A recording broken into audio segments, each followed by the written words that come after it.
नमस्कार स्टूडेंट, मैं गोपी चक्रवर्ती आज आपके सामने 11th NCERT मैथमेटिक्स की क्लास लेके आया हूं और आज हम समुच्चय के बारे में पढ़ेंगे। जैसा कि आपको वाइट बोर्ड में टॉपिक दिख रहा है समुच्चय। समुच्चय स्टार्ट करने से पहले थोड़ा हम इसके बेसिक कॉन्सेप्ट को समझ लें और फिर आगे जो भी इसमें संक्रिया जो भी कुछ इसमें यूज होने वाला है उनको जानेंगे।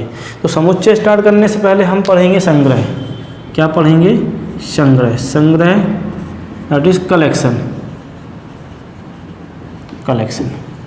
देखिए, आप अपनी डेली लाइफ में संग्रह को बहुत देखते हैं कहीं ना कहीं। आप 11th क्लास के स्टूडेंट हैं, आपकी क्लास में बहुत से बच्चे हैं, तो वो क्या है, उस 11th क्लास के छात्रों का संग्रह हो गया।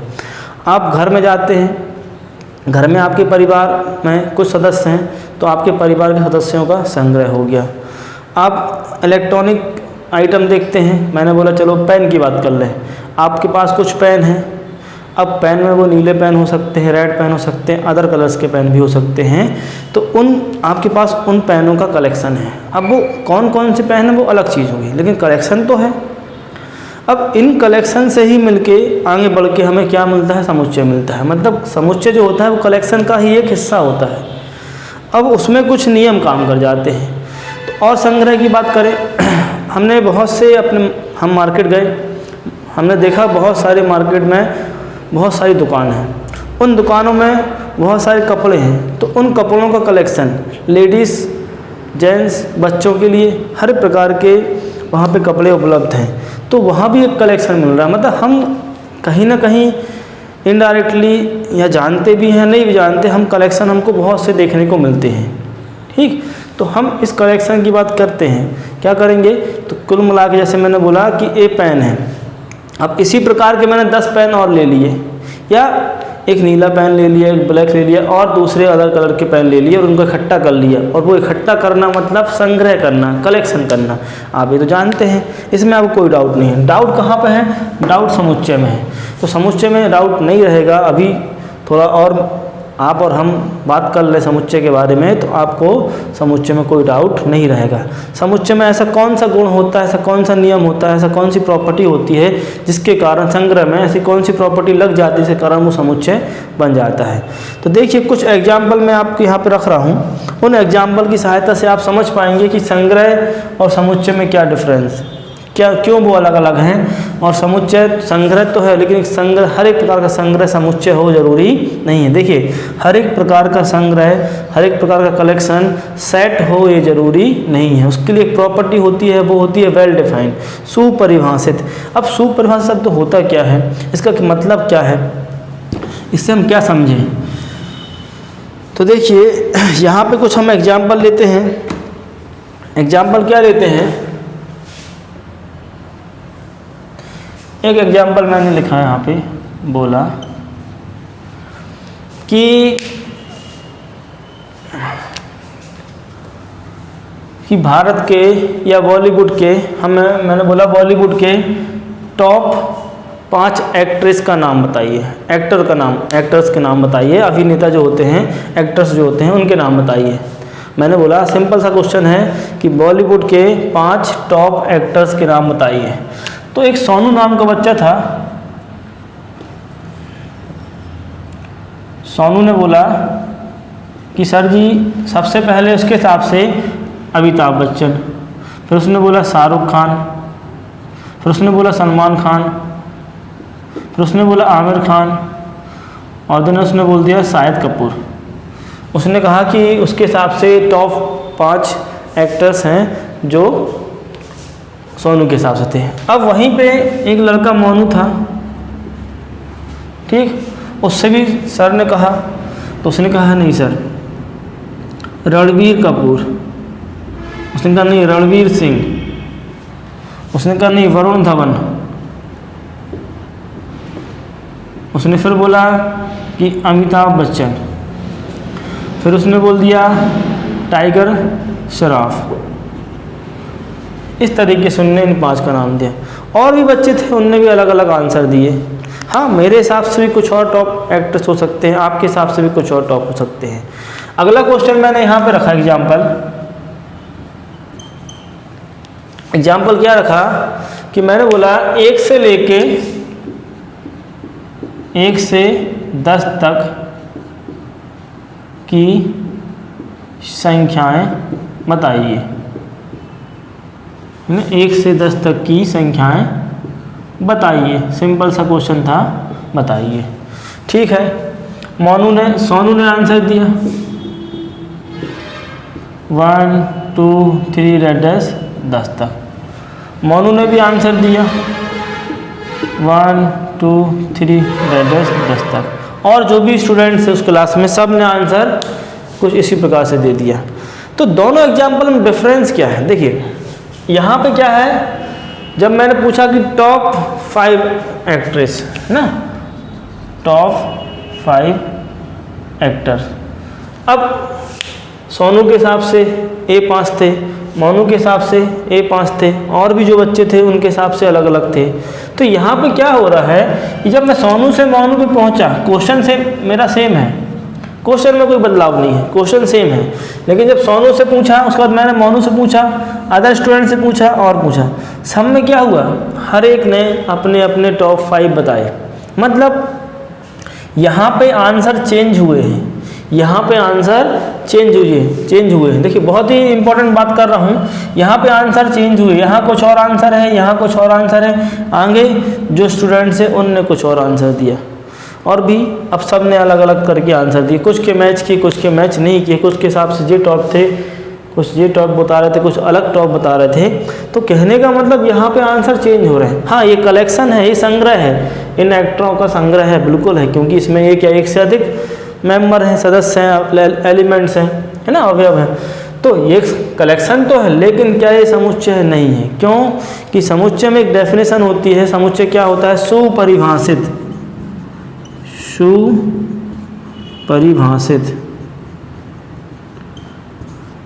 Well defined. वेल डिफाइंड का मतलब ये हो गया कि हम, जैसे मैंने बोला कि यहाँ पे मैं साफ साफ बता पाऊँ कि 7 जो है क्या वो इस संग्रह में आ रहा है? हाँ, तो मैं यहाँ क्लियर कट बोल सकता हूँ कि हाँ 7 इस संग्रह में है।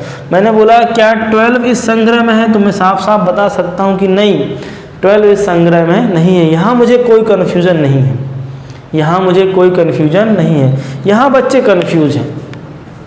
क्यों कन्फ्यूज हैं? कि पहले उनने जे टॉप 5 दिए, किसी एक ने, किसी ने अलग दिए, किसी ने और अलग दिए, अगले ने और अलग दिए, मतलब सबके हिसाब से अलग अलग आंसर मिल रहे हैं। मतलब कन्फ्यूज है वो, उसको लगता है कि नहीं टॉप में ये 5 हैं, किसी और को लगता है नहीं टॉप में ये 5 हैं।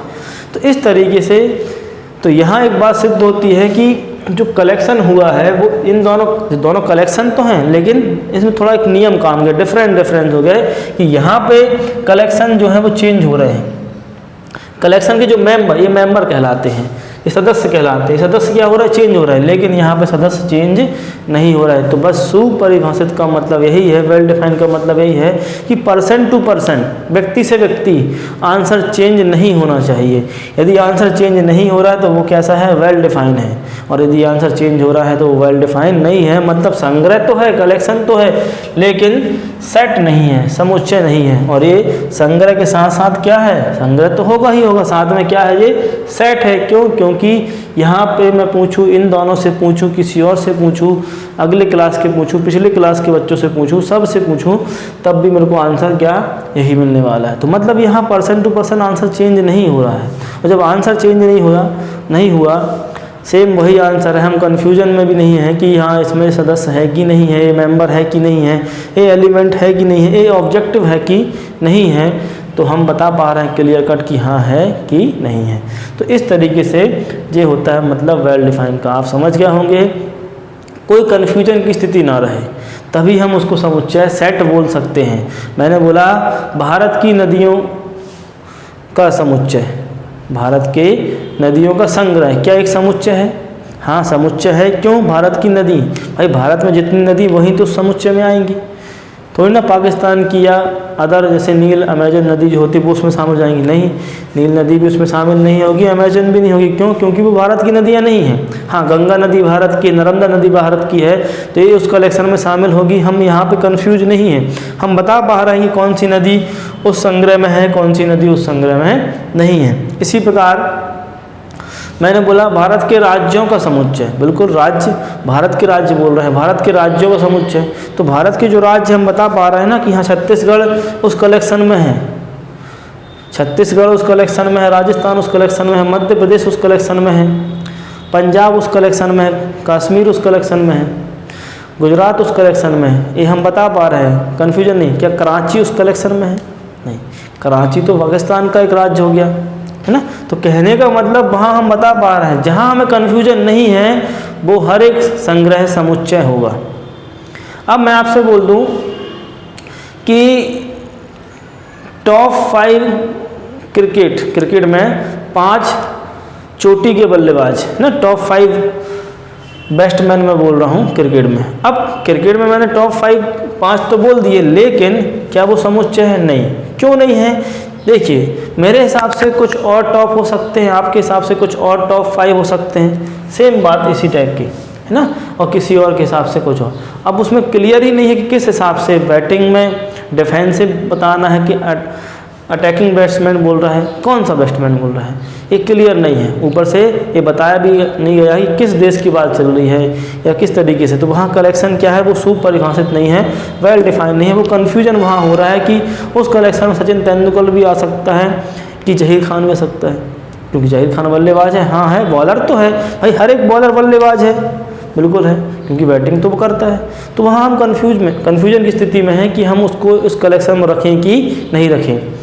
किसी से पूछ लिया क्या जहीर खान उसमें है, क्या इंजमामुल हक उसमें है, बता नहीं पाएंगे, हर एक का अलग अलग आंसर होगा। तो वहाँ पे एक स्थिति ऐसी बन रही है जहाँ पे कन्फ्यूजन हो रहा है उस टॉप में।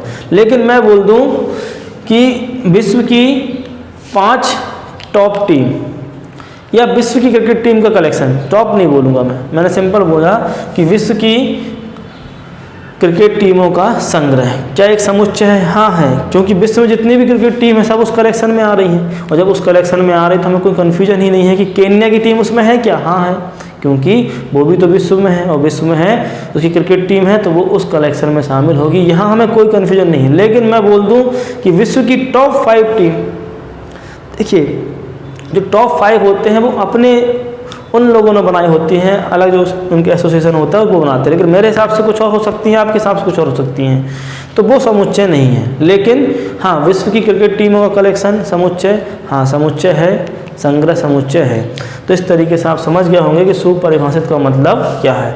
और एग्जाम्पल आपकी बुक में लिखे हैं, तो बुक से देख लेते हैं। 10 से कम विषम प्राकृतिक संख्याएं। देखिए 10 से कम विषम प्राकृतिक संख्याएं आप समझते हैं, बिल्कुल। क्या वो समुच्चय है? हाँ वो समुच्चय है। क्यों है? क्योंकि जो आंसर हम देंगे वही आंसर तीसरा बंदा भी देगा, वही आंसर दूसरा स्टूडेंट जो आगे बैठा है या कहीं पे भी बैठा है, 10th क्लास का है या 9th का है या 12th का है या 11th का है, वही आंसर भी वो सेम देगा, है ना। 10 से छोटी विषम प्राकृतिक संख्याएं, ठीक है ना। तो odd natural number less than 10, तो भाई हम जानते हैं। तो पहले हम एक बात करते हैं, पहले हम नेचुरल नंबर लिख लेते हैं 1 से 10 तक। 1 2 3 4 5 6 7 8 9 और 10। ये क्या है? ये 10 तक की प्राकृतिक संख्या है नेचुरल नंबर से। तो ऑड क्या बोला गया है? Odd natural number. तो ऑड में 1 2 3 4 और जी 5, 10 से छोटी बोला गया है। तो यहाँ पे आंसर क्या मिल गया हमको? यहाँ पे आंसर मिल गया 1 3 5 7 और 9। क्या किसी से भी पूछूँ मैं, किसी भी स्टूडेंट से पूछूँ, सबका आंसर सेम आएगा? हाँ सबका आंसर सेम आएगा। तो यहाँ पे पर्सन से पर्सन, व्यक्ति से व्यक्ति आंसर चेंज नहीं हो रहा है। जब आंसर चेंज नहीं हो रहा है, सबका सेम आंसर आ रहा है। यहाँ पूछूँ, कहीं और भी पूछूँ, किसी दूसरे स्कूल में पूछूँ, किसी दूसरे राज्य पूछूँ, किसी दूसरे ज़िले में पूछूँ, सब जगह मेरे को हर एक प्लेस पे आंसर यही मिलने वाला है। तो मतलब ये क्या है? वेल डिफाइन है। वेल डिफाइन है तो एक सेट है। आप समझ गए होंगे कि सेट क्या होता है। ठीक, अब सेट को डिफाइन कैसे करते हैं, उसको दर्शाने का तरीका क्या होता है, तो उसकी बात कर लेते हैं।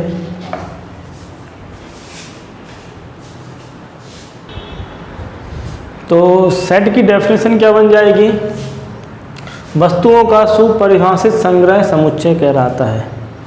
ठीक, वस्तुओं का सुपरिभाषित संग्रह समुच्चय कहलाता है। Collection of well defined objects, collection of well defined object that is called a set.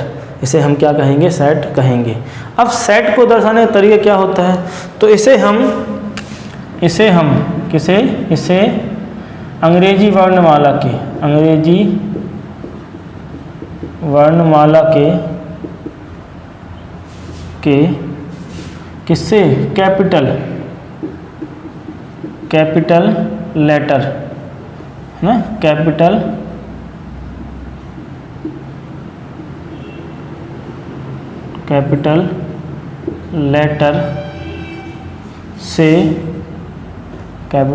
Letter से शो करते हैं, प्रदर्शित करते हैं। ठीक, करते हैं। और इसके जो अवयव हो, देखिए इसके अंदर कुछ सदस्य होते हैं, उन्हें हम सदस्य बोल सकते हैं, उन्हें हम अवयव। कुल मिला के जैसे मैंने बोला प्राकृतिक संख्याओं का समुच्चय, तो इसको मैंने दर्शा दिया n से। देखिए प्राकृतिक संख्या मतलब नेचुरल नंबर, यहाँ मैंने कैपिटल लेटर क्या ले लिया, n ले लिया, क्योंकि इसकी डेफिनेशन स्पेलिंग क्या होती है, नेचुरल नंबर से स्टार्ट, और अधिकतर प्राकृतिक संख्याओं को हम n से ही दर्शाते हैं। अब इन ब्रैकेट को ध्यान रखिएगा, ये आप समझते हैं 3 प्रकार के ब्रैकेट होते हैं, बड़ा, मंझला और छोटा, है ना। तो ये अर्ध ब्रैकेट है, हाफ वाला बोलेंगे, तो इसके अंदर ए मैंने बोला प्राकृतिक संख्याओं का, तो 1 2 3 डैश n तक चलते जाएंगे। तो यहाँ पे देखिए ये क्या है, समुच्चय को दर्शाने का तरीका, इसे क्या करते हैं, कैपिटल लेटर से दर्शाते हैं। अब इनका मतलब क्या है, इसका मतलब क्या है, ए सभी है ना, ऑल। ए सभी का मतलब ए सभी जो इसके अंदर हैं, ठीक, 1 2 3 कहाँ हैं, इस n में शामिल हो रहे हैं। तो इस ध्यान रखिएगा, इस ब्रैकेट का बहुत ही महत्व है। इसको समुच्चय को हम इस तरीके से दर्शाते हैं। अब जो अंदर जो ये आ रहे हैं, इनको क्या बोलते हैं, इनको बोलते हैं अवयव या सदस्य, है ना। और क्या बोलेंगे इंग्लिश में बोलते हैं एलिमेंट, मेंबर, एलिमेंट्स बोलते हैं, मेंबर्स बोलते हैं, और इनको ऑब्जेक्ट्स भी बोलते हैं। ठीक, इस तरीके से इनके नाम होते हैं, सदस्य, मेंबर, वस्तु जो इसके अंदर है, इस तरीके से कुछ भी नाम। अधिकतर हम अवयव या एलिमेंट्स का उपयोग करते हैं। अच्छा, एक बात ध्यान रखिएगा कि जो समुच्चय को हम कैपिटल लेटर से दर्शाते हैं, लेकिन इसके जो अंदर अवयव होते हैं इसको हम स्मॉल लेटर से दर्शाते हैं, है ना, स्मॉल लेटर से दर्शाते हैं। अब यहाँ पे हमें ये बताना है कि मान लो यहाँ पे हमें लिख के दिखाना है कि 3 जो है 3 इस कलेक्शन में शामिल है, इस संग्रह में शामिल है, हाँ है। तो कैसे दिखाएंगे, तो यहाँ पे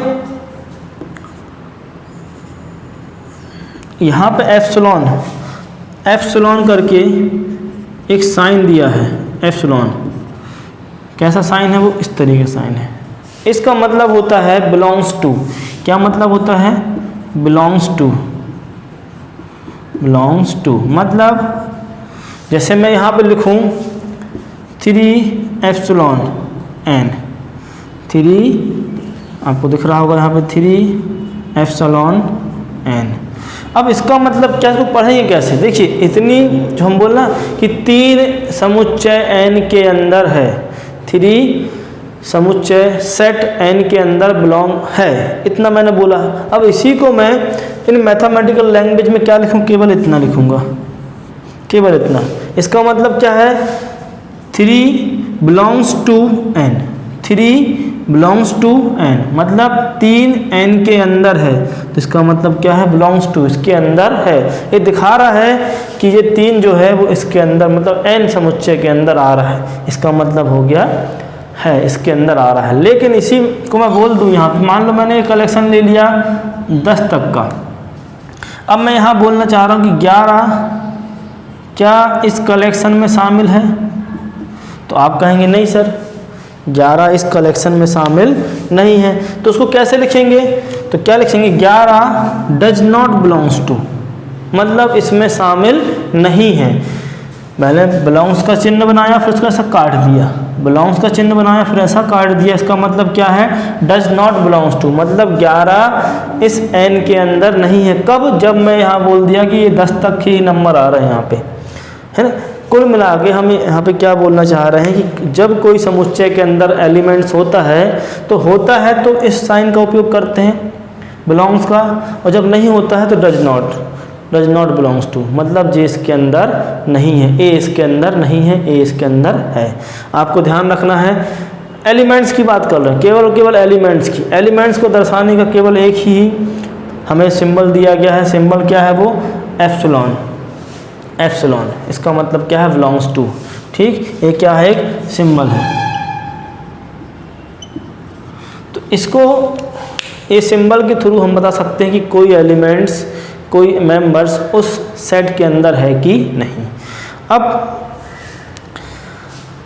इस तरीके से, और एक बात ध्यान रखिएगा, जो सेट होता है, जो आपके 11th क्लास की पहले ही चैप्टर में क्यों दिया गया है, क्योंकि इसका मैथमेटिक्स की और भी जो शाखाएं हैं, और भी जो टॉपिक्स जो भी हैं, जो हम पढ़ेंगे, त्रिकोणमिति या ज्यामिति या प्रोबेबिलिटी, प्रायिकता, है ना, सांख्यिकी तो ठीक, प्रायिकता जो होती है, इसका मेन यूज प्रायिकता में, प्रोबेबिलिटी में होता है, और ज्यामिति में भी इसका बहुत ज़्यादा यूज है। तो आगे जो आने वाले, और अभी आप जस्ट इसके बाद एक आपका टॉपिक है रिलेशन एंड फंक्शन, संबंध और फलन।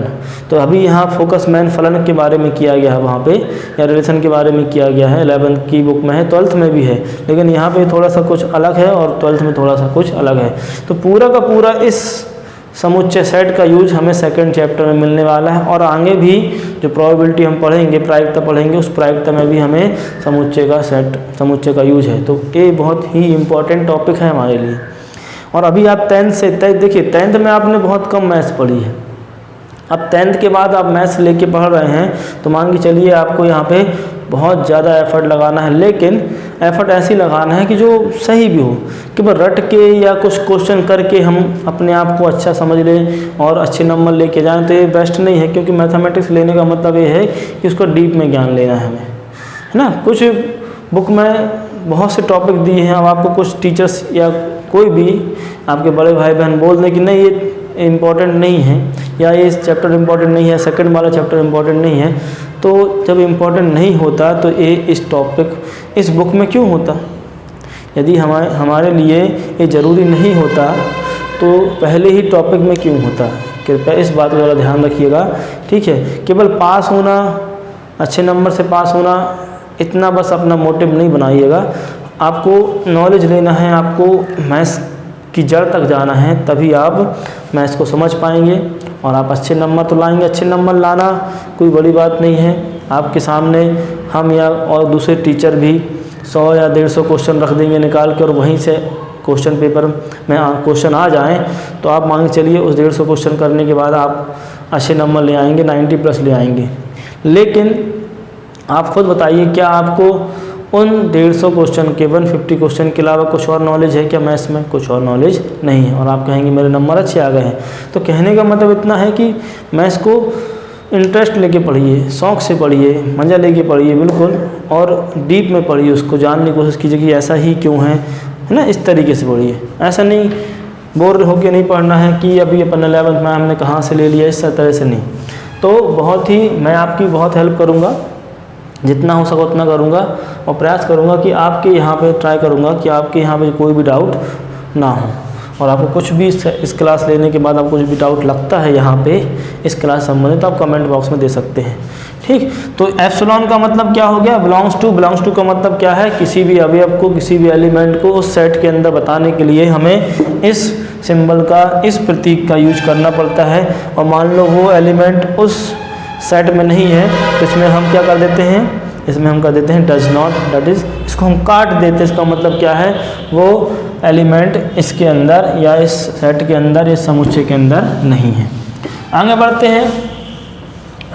अब कुछ ऐसे संग्रह, इस ऐसे कलेक्शन है जिसकी नोटेशन हमें जानना जरूरी है, जो बहुत ही यूजफुल है, आपकी बुक में भी दिए हैं। देखिए, natural number, the set of natural number, प्राकृतिक संख्याओं का समुच्चय, इसको हम दर्शाते हैं n से। ये क्या है, प्राकृतिक संख्या का समुच्चय। ठीक, इसके बाद इन्होंने और दिया है z। देखिए, कई बार z का यूज होता है या कई बार i का यूज होता है, वो बुक के हिसाब से है। आपकी बुक में यहाँ पे z लिया गया है तो हम z पे ज़्यादा फोकस करेंगे। और ये क्या है, पूर्णांक, मतलब इंटीजर्स, है ना, इसलिए i से भी इसका यूज करते हैं सिंबल के लिए। z होता है पूर्णांक संख्याओं का समुच्चय, सेट। इसके बाद और भी नोटेशन दिए हैं। ये q जो है, देखिए रैशनल नंबर आप समझते हैं, परिमेय संख्याएं। कौन सी संख्याएं, परिमेय संख्याएं का समुच्चय। उसको कैसे दर्शाते हैं, उसको किस अल्फ़ाबेट से, तो q से उसको हम दर्शा रहे हैं, उसको प्रदर्शित कर रहे हैं, शो कर रहे हैं। r क्या है, r क्या है, वास्तविक संख्या, रियल नंबर्स, वास्तविक संख्या, रियल नंबर्स का सेट, का समुच्चय। इसके बाद z प्लस का मतलब क्या हो गया, देखिए ये क्या है, इंटीजर्स हैं। अब इंटीजर्स पॉजिटिव भी होते हैं, नेगेटिव भी होते हैं, तो z प्लस का मतलब हो गया कि धनात्मक, पॉजिटिव इंटीजर्स, क्या, पॉजिटिव इंटीजर्स। ठीक, r q प्लस का क्या हो गया, पॉजिटिव रैशनल नंबर। ठीक, और r प्लस का क्या हो गया, पॉजिटिव रियल नंबर्स, ना। तो इस तरीके से कुछ नोटेशन और भी दिए हैं, और जहाँ जहाँ नोटेशन का यूज होगा हम वहाँ आपको बता देंगे कि ये नोटेशन किस कलेक्शन को, किस संग्रह को दर्शा रहा है। इसके बाद हम कुछ और टाइप के बारे में बात कर लें। देखिए, अब समुच्चय को दो तरीके से दर्शाते हैं। समुच्चय को शो करने का जो टेक्निक है, तरीका है या मेथड है, वो दो टाइप की है, दो तरीके की है। तो कौन कौन सी है वो कर ले।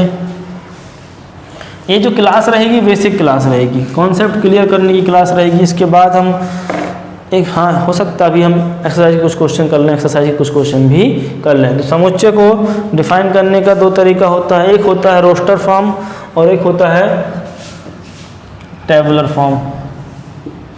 ठीक, कौन कौन से रूप होते हैं, एक होता है रोस्टर और एक होता है टेबुलर और एक होता है सेट बिल्डर। सॉरी, रोस्टर को ही टेबुलर फॉर्म बोलते हैं।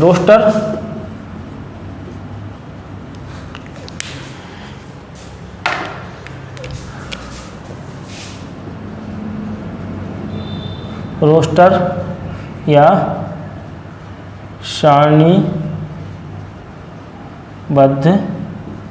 रूप, इसी को बोलते हैं क्या, टेबुलर फॉर्म। ठीक, इसके बाद होता है, देखिए रूल फॉर्म या सेट बिल्डर फॉर्म।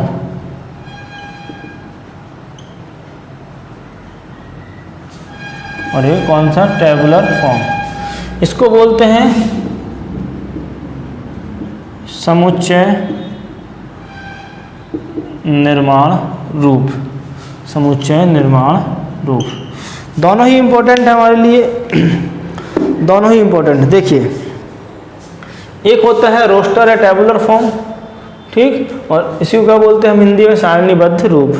इसको बोलते हैं सेट बिल्डर फॉर्म या रूल फॉर्म, है ना। इसको बोलते हैं समुच्चय निर्माण रूप या नियम रूप, ये दो नाम चलते हैं। इसे यहाँ पे नाम ही क्या है, नियम रूप। नियम मतलब यहाँ कोई नियम लागू होगा, यहाँ दर्शाने का जो तरीका होगा वो नियम के साथ। नियम तो यहाँ पे भी है, लेकिन यहाँ का जो नियम होगा वो कोई बड़ी से बड़ी कलेक्शन को बहुत छोटे से फॉर्म में हम लिख सकते हैं उसको। कैसे, पहले यहाँ बात कर लें। मैंने बोला नेचुरल नंबर, प्राकृतिक संख्याओं का समुच्चय। तो यहाँ पे जो हम लिखेंगे, यहाँ पे हर एक एलिमेंट को हमें लिखना पड़ता है, अब क्रम बन रहा है 1 + 1 2, 2 + 1 3, 3 + 1 4 5, 4 + 1 5, 5 + 1 6, इस तरीके से आगे बढ़ेंगे तो कहाँ तक जा रहा है, n तक मान लिया मैंने, n तक आएंगे। या चलो इन्फिनिटी ले लेते हैं क्योंकि हमें पता है अनंत तक जाते हैं। तो एक क्रम बन रहा है तो उसको मैंने ऐसे लिख दिया। ठीक, यहाँ पे हर एक अवयव हमने लिखा है, हर एक एलिमेंट लिखा है, लेकिन इसी को हम, ये कौन सा फॉर्म हो गया, ये फॉर्म हो गया सारणीबद्ध रूप, रोस्टर फॉर्म। अब इसी को हम सेट बिल्डर फॉर्म में कैसे करेंगे, तो देखिए यहाँ थोड़ा सा लैंग्वेज पे बात चल जाती है, लैंग्वेज फॉर्म हो जाता है। कैसे लैंग्वेज फॉर्म होता है, मैंने बोला n क्या है, n इज अ सेट किसका, नेचुरल नंबर का। तो मैंने बोला x, इसमें एक x इस तरीके से है, x सच डेट, सच का मतलब क्या होता है, कोलन का मतलब, इस कोलन का मतलब होता है सच डेट, कोलन बोलते हैं इसको, सच डेट। इस प्रकार है कि x एक प्राकृतिक या प्राकृत संख्या है।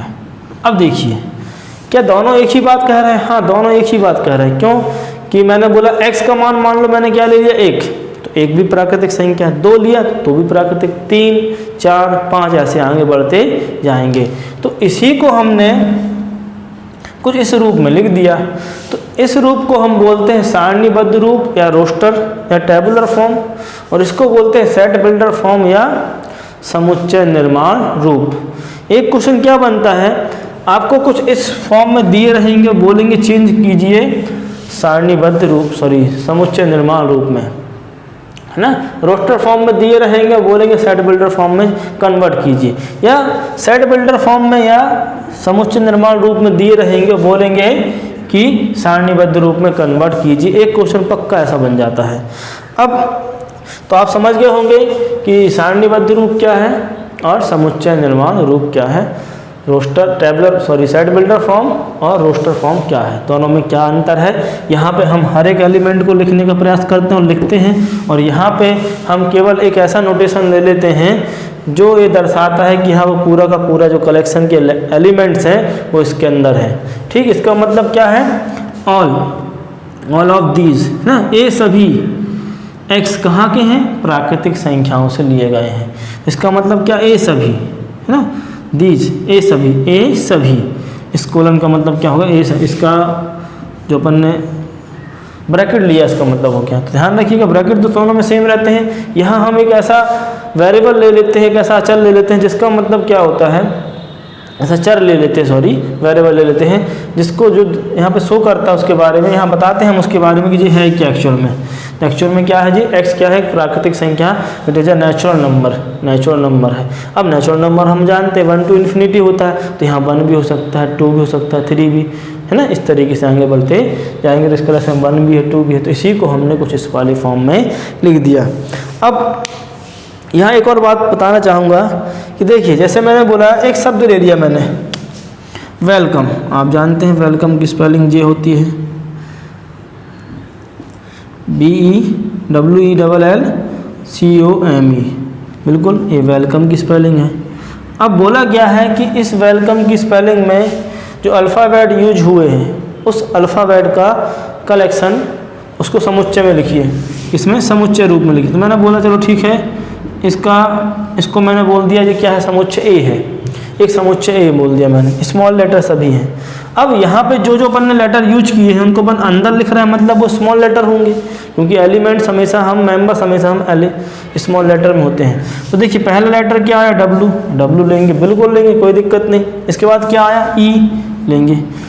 इसके बाद क्या आया, एल भी लेंगे। लेकिन यहाँ पे एल 2 बार आ गया है, क्या हम यहाँ पे 2 बार लिखें, कोई ज़रूरत नहीं है। देखिए लिख दिया है तो टाइम वेस्ट करना है, एफर्ट का कोई मतलब नहीं निकलेगा। हम यहाँ लिख सकते हैं, इससे कोई गलती नहीं होगी। लिखना आप यहाँ पे डबल लिख दिया उससे कोई मतलब नहीं, लेकिन टाइम वेस्टिंग है। क्यों, क्योंकि बात तो वही है, मेंबर तो यहीं से उठ रहे हैं ना, तो 2 बार लिखने का मतलब क्या है, कोई मतलब नहीं है। तो कहने का मतलब गलत तो नहीं होगा, लेकिन लिखना टाइम वेस्टिंग है, उससे नंबर बढ़ नहीं जाएंगे। ठीक, तो जब भी डबल आते हैं तो उसका मतलब ये नहीं कि अपन 2 बार उसको लिखते रहे, नहीं, उसको हम एक ही बार लिखें। अब सी है, फिर ओ है, एम है। अब देखिए अगेन क्या आ गया, ई, और ई तो हम पहले से लिख चुके हैं ना, तो क्यों डबल बार लिखें बस। तो ये क्या बन गया, वेलकम शब्द में यूज अल्फ़ाबेट्स का समुच्चय।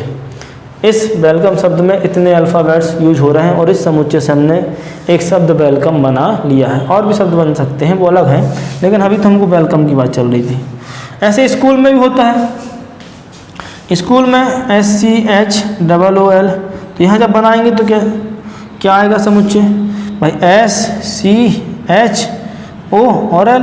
अब डबल ओ का मतलब ये नहीं कि अपन यहाँ पर डबल बार लिखते रहें, तो ध्यान रखिएगा इसके अंदर हम एलिमेंट्स को एक बार ही लिखते हैं, बार बार रिपीट करने का कोई मतलब नहीं है, उससे कुछ भी हमें फ़ायदा नहीं है, टाइम वेस्टिंग है। हाँ, लेकिन हो गया तो गलती उसमें नहीं मानी जाएगी, ठीक। तो इसके बाद आगे बढ़ते हैं।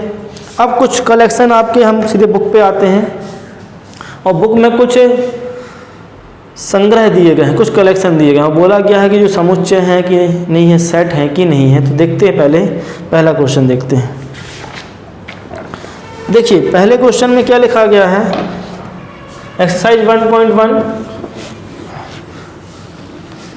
ये हमने सारणीबद्ध रूप या roster form, set builder form या समुच्चय निर्माण रूप आपको अगले एक्सरसाइज से मिलेंगे, ठीक, अगली एक्सरसाइज से मिलेंगे। और सेट और कौन कौन के टाइप के हो सकते हैं, क्या एम्प्टी सेट होता है, रिक्त समुच्चय होता है, फाइनाइट इनफाइनाइट, परिमित अपरिमित, इस तरीके के सेट होते हैं, वो कैसे होते हैं वो नेक्स्ट क्लास में हम करेंगे। अभी हम थोड़ा सा 1.1 एक्सरसाइज कर लेते हैं। तो 1.1 एक्सरसाइज देखिए, मैन तो इसमें जो भी था अपन ने पढ़ चुके हैं, सर कॉन्सेप्ट को जो समझना था वो अपन ने समझ लिया है कि सेट क्या होता है, ठीक। अब यहाँ पे पहला क्वेश्चन क्या लिखा है कि जेड अक्षर से प्रारंभ होने वाले वर्ष के सभी महीनों का संग्रह। देखिए जेड अक्षर से, तो इससे क्या होता है, इससे होता है जनवरी, इससे जुलाई, इससे जून, है ना, ये 3। तो क्या ये सेट है? हाँ बिल्कुल, किसी से भी पूछें, हमसे, मैं बताऊं या आप बताएं या कोई दूसरा बताए, इन 3 के अलावा चौथा नाम नहीं लेगा वो, क्योंकि हमें पता है एक वर्ष में 12 मंथ होते हैं, 12 मंथ होते हैं, 12 मंथ के नाम भी देते हैं। और उन 12 मंथ में 3 ऐसे मंथ जिनके जो जेड अक्षर से प्रारंभ होते हैं। तो क्या ये कलेक्शन जो है वो सेट है? हाँ सेट है, वेल डिफाइन है, सुपरिभाषित है, इसके अलावा कोई इस कलेक्शन में नहीं आएगा। और इससे ये भी नहीं छूटेगा, ये भी नहीं छूटेगा, सब कहीं पे भी बताएं इसको, हम यहीं पे जो भी बताएगा सब यही नाम बताएंगे। तो कहने का मतलब पहला क्वेश्चन का पहला वाला एक समुच्चय है, तो हाँ एक समुच्चय है। अगला क्या है, भारत के 10 सबसे अधिक प्रतिभाशाली लेखकों का संग्रह। देखिए जो पोएट होते, लेखक होते हैं, ठीक, तो वो राइटर होते हैं।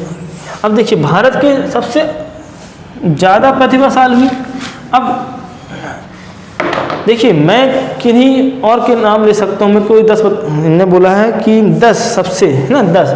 अब मेरे हिसाब से 10 कुछ और हो सकते हैं, आपके हिसाब से कुछ और हो सकते हैं, और अदर पर्सन के हिसाब से कुछ और हो सकते हैं। तो यहाँ पे क्या है, कन्फ्यूजन की स्थिति में है कि मुंशी प्रेमचंद उस कलेक्शन में शामिल है कि नहीं। हो सकता है मेरे कलेक्शन में शामिल हो, आपके कलेक्शन में शामिल ना हो सकता है सूरदास या कबीर या जो भी लेखक हैं थे, ठीक, वो मेरे कलेक्शन में हो शामिल या ना हो, या आपके में हो मेरे में ना हो, या मेरे में हो आपके में ना हो। तो इस तरीके से कुछ में कन्फ्यूजन तो है, सब में कन्फ्यूजन है।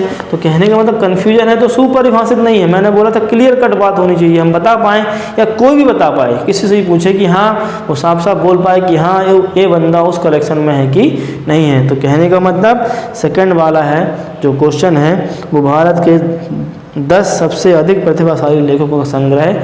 हाँ, अगर यहाँ पे क्या बोलता है, भारत के सभी लेखकों का संग्रह कलेक्शन, तो हाँ ये वेल डिफाइन होता है, क्योंकि जितने भी लेखक होते हैं उसके अंदर आ जाते। लेकिन टॉप बोल दिया, 10 बोल दिया, तो यहाँ पे बात गड़बड़ हो गई, क्योंकि टॉप की जब बात होती है तो वो मेरे हिसाब से कुछ हो जाते हैं, आपके हिसाब से कुछ और होते हैं, और तीसरे बंदे के हिसाब से कुछ और होते हैं। तो पहला वाला तो था लेकिन सेकंड वाला नहीं है। थर्ड की बात करें, थर्ड में क्या है, विश्व के सर्वश्रेष्ठ 11 बल्लेबाजों का संग्रह। देखिए विश्व के सर्वश्रेष्ठ, अब विश्व में तो बहुत सारे बल्लेबाज हैं, हर एक के हिसाब से अलग अलग होगा। तो ये वेल डिफाइंड तो नहीं है, सुपरिभाषित नहीं है, तो ये संग्रह में शामिल, संग्रह तो है लेकिन समुच्चय सेट नहीं है, कलेक्शन तो है लेकिन सेट नहीं है। हाँ, अगला क्वेश्चन क्या है, आपकी क्लास में है ना, आपकी कक्षा के सभी बालकों का संग्रह, बिल्कुल संग्रह है, संग्रह तो है, समुच्चय है क्या, हाँ समुच्चय है, क्योंकि आपकी क्लास 11th क्लास है और उसमें जितने भी बालक वॉइस होंगे वो काउंटेबल हैं, और जितने भी वॉइस होंगे वो हर एक से जो आंसर क्वेश्चन पूछेंगे वो वही उन बच्चों का नाम लेगा जो उस क्लास में है।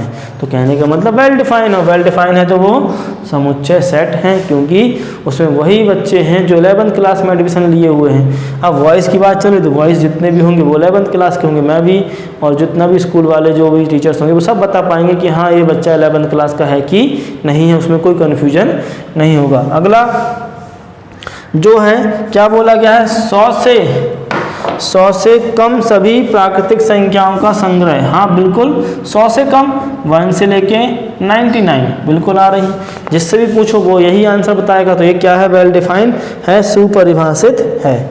इसके बाद तो ए भी है।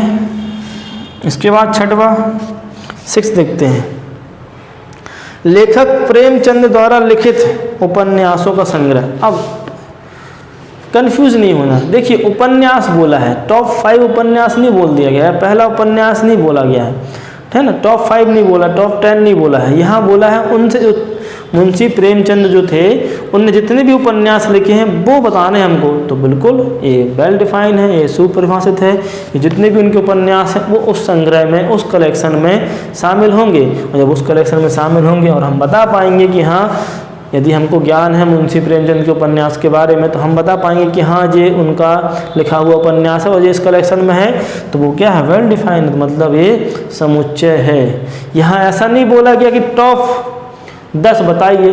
हाँ टॉप 10 में कन्फ्यूजन है, क्योंकि मेरे हिसाब से टॉप कुछ हो सकते हैं, मैं क्या मालूम उसमें मैंने क्या खोजा, आपने क्या खोजा, आपको क्या अच्छा लगा, मेरे को क्या अच्छा लगा। लेकिन यहाँ बोला गया है सभी उपन्यास उनके, और सभी उपन्यास तो बिल्कुल काउंटेबल होंगे और वो उस कलेक्शन में शामिल होंगे। अगला क्या है, 7वां जो है वहाँ बोला गया है कि सभी समपूर्णांकों का संग्रह, बिल्कुल सभी समपूर्णांकों का। तो भाई समपूर्णांक हम जानते हैं, और यहाँ मैं जो आंसर दूंगा वही आंसर आप भी देंगे, तो ये भी क्या है, समुच्चय है। इसके बाद क्या है 8 नंबर का, यहाँ पे क्या बोला गया है, इस अध्याय में आने वाले प्रश्नों की संख्या। बिल्कुल देखिए इस अध्याय में, तो यहाँ पे आपको भी देखना पड़ेगा ना कि ये क्वेश्चन इस अध्याय में आ रहा है कि नहीं आ रहा है, तो कोई भी देख के बताएगा कि हाँ इसमें है जी।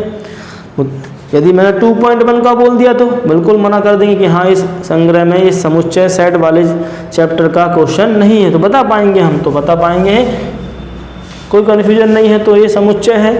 अगला क्या है, अगला जो है 9th वाला है, इसमें क्या 9th वाला, सॉरी 11th नहीं, हाँ, विश्व के सबसे अधिक खतरनाक जानवरों संख्या। अब बताइए सबसे अधिक खतरनाक, डायनासोर, हाँ है खतरनाक, एनाकोंडा वो भी खतरनाक है, कोबरा हाँ वो भी है। कौन से खतरनाक की बात कर रहे हैं, क्लियर नहीं है भाई, जीव पानी वाले खतरनाक की मतलब किस प्रजाति की बात कर रहे हैं, तो यहाँ पे क्लियर नहीं है कौन सी प्रजाति की बात कर रहे हैं, कौन से खतरनाक बोल रहे हैं। तो यहाँ पे सबसे ज़्यादा खतरनाक हम बता नहीं पा, मेरे हिसाब से जिससे मैं डरता हूँ वो मेरे लिए खतरनाक है, आप जिससे डरते हैं आपके लिए वो खतरनाक है ना। तो कहने का मतलब यहाँ क्लियर नहीं है कि कौन सा जानवर इस कलेक्शन में आएगा, सभी आएंगे कि नहीं, कुछ छोड़ देंगे। इनने बोला सबसे ज़्यादा खतरनाक, तो ये समुच्चय नहीं है। तो आप समझ गए होंगे कि कौन सा सेट समुच्चय है, कौन सा सेट समुच्चय नहीं है। अगला क्वेश्चन है क्वेश्चन नंबर 2। मान लीजिए कि ये क्या है, एक समुच्चय, एक सेट है, तो रिक्त स्थानों में उपयुक्त प्रतीक कौन सा, एप्सिलॉन या डज नॉट बिलोंग्स टू या does not belongs to. Epsilon के 2 फॉर्म दिए हैं, इसका मतलब इसके अंदर नहीं है, इसका मतलब उसके अंदर है। तो क्वेश्चन नंबर 2, बस 5 मिनट और फिर बात को ख़त्म करते हैं। एक्सरसाइज भी आपकी एंड हो जाएगी और आप और करना इसको समझ चुके हैं आप, फिर इसी में हम करेंगे बस। हाँ वैसे इसी में चेंज करने वाला फॉर्म है, रोस्टर फॉर्म में बदलिए, सारणी रोस्टर फॉर्म में लिखिए। देखिए सेट बिल्डर फॉर्म वाले क्वेश्चन भी इसी में है, इसी चैप्टर में, सॉरी इसी एक्सरसाइज में है। क्वेश्चन नंबर 3 हमें सेट बिल्डर फॉर्म दिया है और रोस्टर फॉर्म में चेंज करना है, मतलब समुच्चय निर्माण रूप दिया है और सारणीबद्ध रूप में चेंज करना है, वो हम अगले क्लास में चेंज करेंगे। अभी हम सेकंड क्वेश्चन कर लेते हैं। सेकंड क्वेश्चन में क्या बोला गया है कि ए क्या है, एक समुच्चय है, ए क्या है, एक सेट है। ठीक है, लिख लेते हैं। इसके अंदर कितने कितने एलिमेंट हैं, इसके अंदर 1 से लेके 6 तक के एलिमेंट्स मतलब अवयव हैं। मेंबर बोल सकते हैं, अवयव बोल सकते हैं, ऑब्जेक्ट बोल सकते हैं। अब पहला क्वेश्चन हमें बताना है प्रतीक, हमें सिंबल यूज करना है, कौन से सिंबल हैं? सिंबल जो यूज करना है वो एक तो नॉट बिलोंग और एक बिलोंग, ये दो का यूज करना है। हमें बताना है कि कौन सा अवयव इस कलेक्शन में, इस सेट में शामिल है। पहला क्वेश्चन लिखा है कि 5 डैश ए। सेकंड लिखा है 8 डैश ए। थर्ड लिखा है 0 डैश ए। फोर्थ लिखा है 4 डैश ए। फिफ्थ लिखा है 2 डैश ए। और सिक्स्थ लिखा है कि 10 डैश ए। अब यहाँ हमें इन दो सिंबल्स का यूज करना है। इनका मतलब क्या है कि ये जो सिंबल्स दिए हैं इसका मतलब क्या है, इसका मतलब है कि जो एलिमेंट हम लेंगे और इसको लगाएंगे मतलब वो एलिमेंट उस सेट में नहीं होगा। अब हमें बताना है, हमने यहाँ पे देखा कि जो 5 है, क्या 5 समुच्चय सेट ए में शामिल है? हाँ बिल्कुल मिल गया। और है तो है कि लिए कौन सा, बिलोंग्स मतलब जी एप्सिलॉन वाला। हाँ इसके अंदर ये है। देखिए अवयव एलिमेंट्स के लिए हम इन सिंबल का यूज करते हैं, केवल और केवल इनका। अब मैंने बोला 8, क्या 8 इस कलेक्शन में है? देखो 6 तक आ रहा है, 8 कलेक्शन नहीं मतलब डज नॉट बिलोंग्स टू। बस इन्हीं दो का यूज करना, आगे आप कर सकते हैं। क्या 0 यहाँ पे है, 0 नहीं है, that is does not belong to. क्या 4 यहाँ पे हाँ है तो बिलोंग्स टू। क्या 2 है, हाँ है, बिलोंग्स टू। क्या 10 है, नहीं है, तो डज नॉट बिलोंग टू। तो इस तरीके से आप और भी क्वेश्चन करिए। अगले क्लास में हम आपको क्वेश्चन नंबर 3 से जितने भी क्वेश्चन इसमें हैं उनका हिंट करेंगे। कुछ क्वेश्चन उनकी करा भी देंगे और कुछ क्वेश्चन हिंट कर देंगे। इसके बाद नेक्स्ट क्लास में देखते हैं। तो आज के लिए इतना ही। वीडियो को लास्ट तक देखिए, ध्यान से देखिए, समझिए क्या कह रहे हैं, वेल डिफाइन का मतलब क्या है, कौन सा सेट समुच्चय है। आप खुद अपने दिमाग में क्वेश्चन कीजिए, चीज़ों को देखिए और समझिए कि हाँ ये सेट हो सकता है कि नहीं हो सकता, कि कलेक्शन बस है। तो आज के लिए इतना ही। जय हिंद, वंदे मातरम।